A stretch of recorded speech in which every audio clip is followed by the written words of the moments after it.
কয়েক সপ্তাহের মধ্যে ইনশাআল্লাহ তারেক রহমান এসে বিএনপির নির্বাচনী প্রক্রিয়া নয়, গণতন্ত্র পুনরুদ্ধারের শেষ লগ্ন সেটির নেতৃত্ব দিবেন জনাব তারেক রহমান।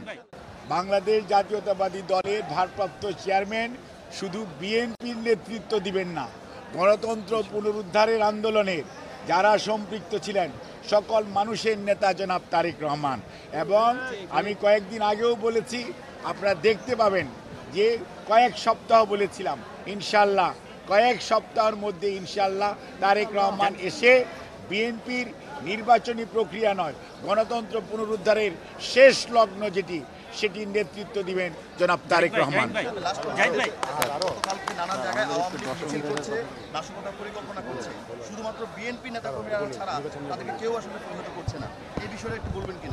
এ ব্যাপারে আমি যেটি বলতে চাই, আমরা সব সময় বলতাম স্বৈরাচারের দোসর কারা ছিল, 86তেও দেখেছেন, এখনও দেখছেন। কাজেই আপনাদেরকে সজাগ থাকতে বলবো, সংবাদকর্মীদেরকে, দেশের মানুষকে। দেশের মানুষ দেখছে যে সত্যিকার অর্থে স্বৈরাচারের সাথে সম্পৃক্ততা কাদের রয়েছে।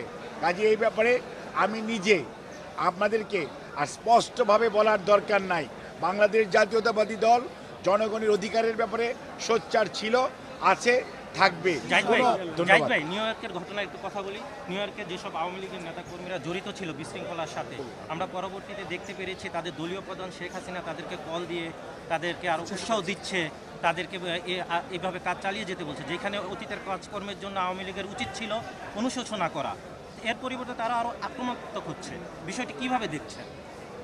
এই দলের ইতিহাস, এই দলের নেতাদের ইতিহাস কোনোদিনই জনগণের পক্ষে ছিল না। ওনারা প্রতিহিংসার রাজনীতিতে বিশ্বাস করে, ওনারা জনগণের ভালোবাসা অর্জন করার চেয়ে জনগণের উপর চেপে বসার রাজনীতিতে বিশ্বাস করে। ওনারা দেশকে মনে করে ওনাদের পৈতৃক সম্পত্তি যেমনি ইচ্ছা অমনি ওনারা চালালে দেশবাসী খুশি হবে। কিন্তু ওনারা এই অন্যায় ওনাদের পূর্বপুরুষরাও করেছেন, ওনারাও করছেন।